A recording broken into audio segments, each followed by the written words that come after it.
Welcome to Greek 2.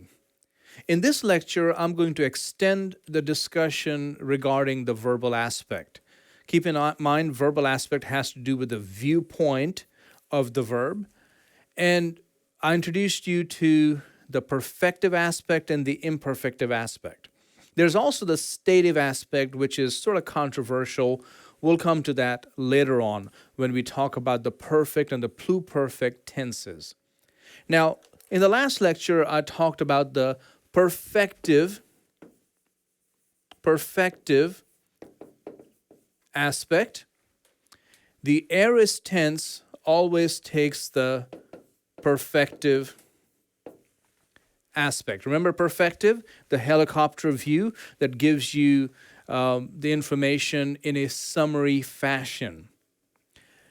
It also has remoteness as its value. Remoteness in the sense that it is sort of done. It's not happening, it is done.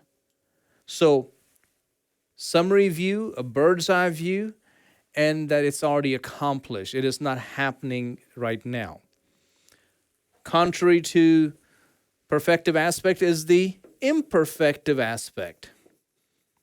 Imperfective aspect takes on both the present and the imperfect tense form. Don't confuse imperfective aspect with the imperfect tense form. They're two different things. Here we're talking about the aspect, here we're talking about the tense form. Keep those two things separate. The imperfective aspect is the press reporter on the ground as he is observing what is taking place.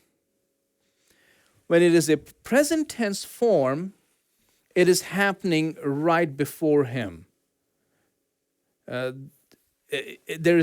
like we talked about the remoteness, here we have the proximity. This is a category that is suggested by people like Constantine Campbell. Proximity is that value that shows that this is happening right before their eyes. Imperfect tense form takes on the remoteness just like the aorist. I know this is a lot coming at you, too much to take in, but I hope you will understand this because the benefits are tremendous. If you misunderstand this and only look at aorist as something that happened and finished at a point in time in the past, or present tense is all happening right now, or imperfect tense is sort of happening in the past, that's a very naive and incomplete understanding of these tense forms. The idea of verbal aspect, perfective, imperfective, helps us understand the true meaning of these tenses, how they are actually used. So, going back to the present tense, there's an example in Mark chapter 4 where Jesus gives the parable of the sower. Now, at first, he just gives the parable. Then he explains the parable. As the disciples are a little confused, he explains the parable to them. Interestingly, when he narrates the parable, he uses aorist indicatives. If you remember from the last lecture when we talked about these aorist tense, these are the tenses used during in narrative speech or in giving a narration of what has happened, because it helps. When you're narrating something, this happened, and then this happened, and then they did this, and then this happened. There's a lot more going on, but it has a sense of summary in it. So very interestingly, when Jesus gives the parable, he uses the aorist tense form. But when he explains it, he uses the present tense form. How interesting. How it switches. So, for those of you who may be wondering, is this all worth it? Is all this specialist language and all these ideas that seem like so confusing, almost philosophical, are they worth it? And yes, they are. They're worth it when you're actually translating the Greek text This is where you have to ask the question, why is that aorist being used there? And then just a few lines later, the same parable is being explained, but now it switches to present tense. Well, because the function of the aorist in that situation is to give a summary of what has happened. The sower went out to sow, and some fell on by the wayside, some fell in the thorny ground, some fell on the good soil. It is narrating the parable, but then Jesus explains it, kind of gets down on the ground level and explains what is happening in front of him. Remember proximity? I just mentioned that a few moments ago. By the way, just to mention again, most of my discussion is coming from Constantine Campbell's book, Basics of Verbal Aspect in Biblical Greek. A good book to have on your shelf if you're going to study Biblical Greek or Koine Greek beyond this class. The present tense is not the only tense form that is regarded as being imperfective. There is also the imperfect tense form. Remember, I told you those things are different. Now, the question is, what is the difference? The difference is this. The imperfect is a past tense, and the present is a present tense. But what we need to understand is the idea of remoteness versus proximity. Present tense has proximity. Things are happening right in front of the press reporter. In the imperfect tense form, he is on the ground, but these things have sort of passed by. So he's describing what happened over there. Remoteness. Just like the aorist. Remember aorist? Things are in summary form over there. Remoteness. There's a distance there. So also in the imperfect tense form under the imperfective aspect, there is also remoteness. I'll give you some examples in just a few moments that will help you understand how this works. When it comes to narrative texts, the present tense is used when it's a discourse, like a direct, indirect, or authorial discourse. Kind of fits really well with the proximity context, okay? But then also keep in mind the historical present. This is another category, historical present. I'm talking about the past as if it's just happened. If I were to say something like, so there I was. So there I am, talking to this guy, and this other guy comes up to me, and he starts arguing with me. See, all of that is in present tense, but I'm not talking about something that is happening now. I'm just discussing something that's already happened. So the present tense, under the imperfective aspect, works really well with the historical present.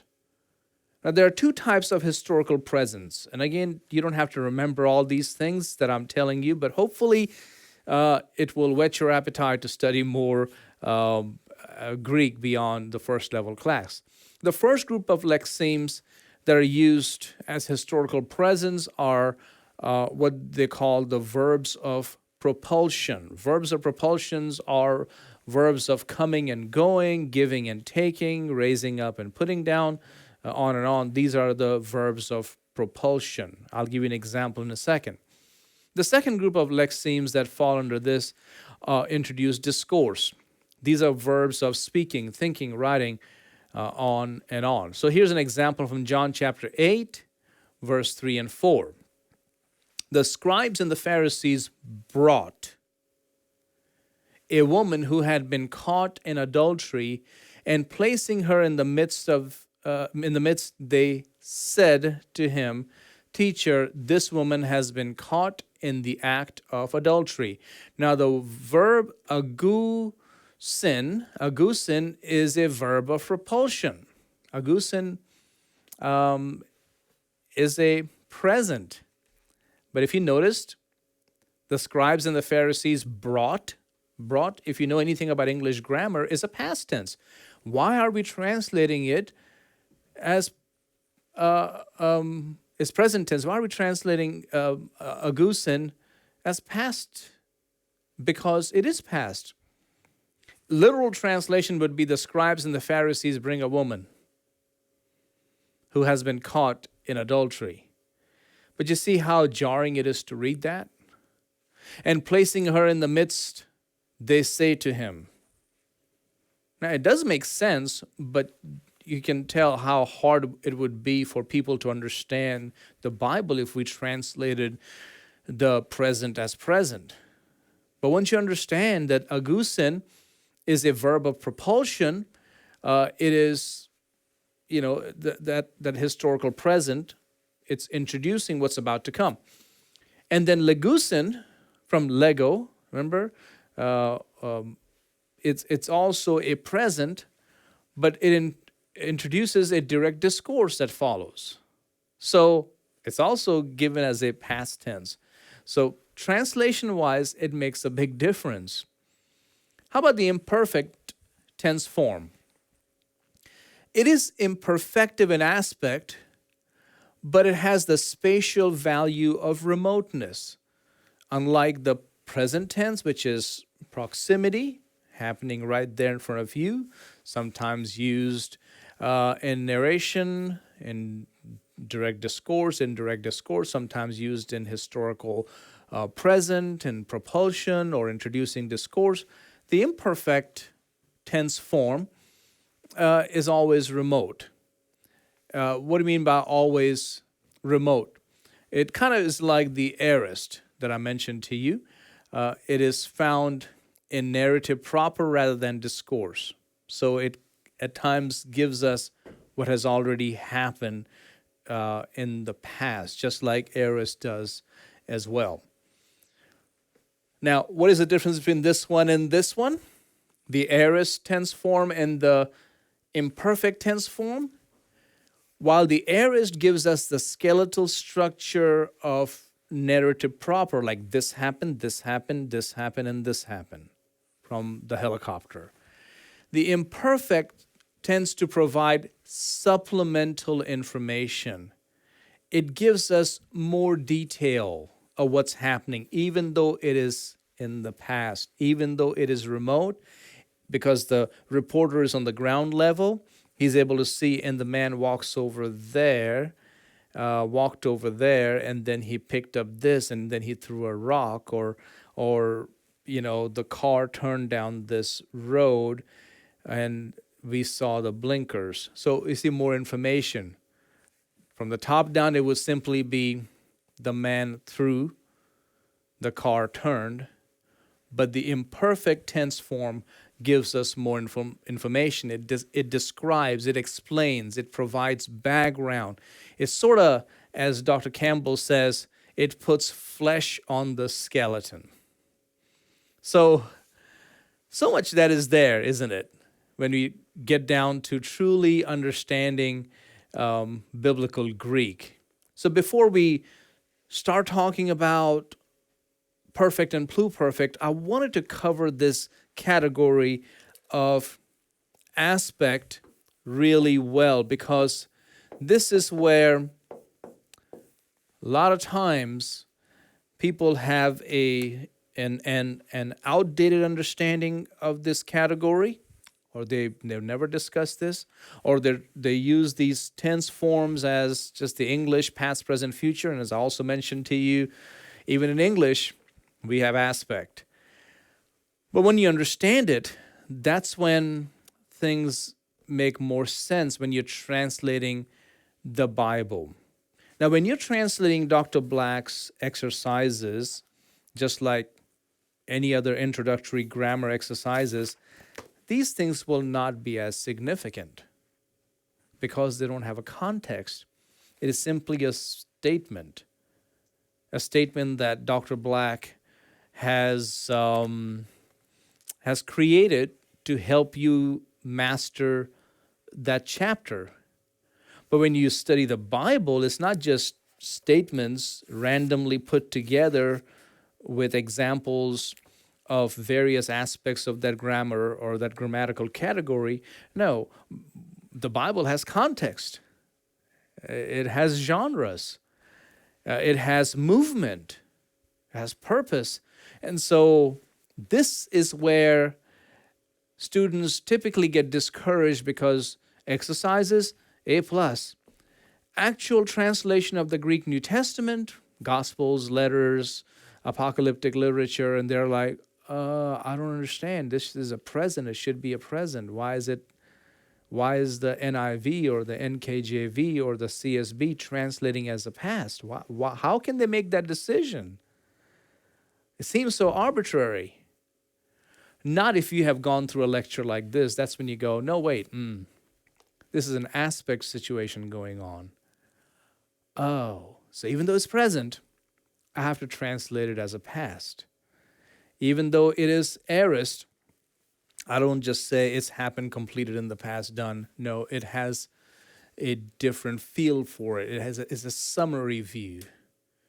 So also with the imperfect, yes, it is sort of past, but it's ground level, putting flesh on the skeleton, giving us more information so we can better appreciate that statement or that pericope or that book or that letter.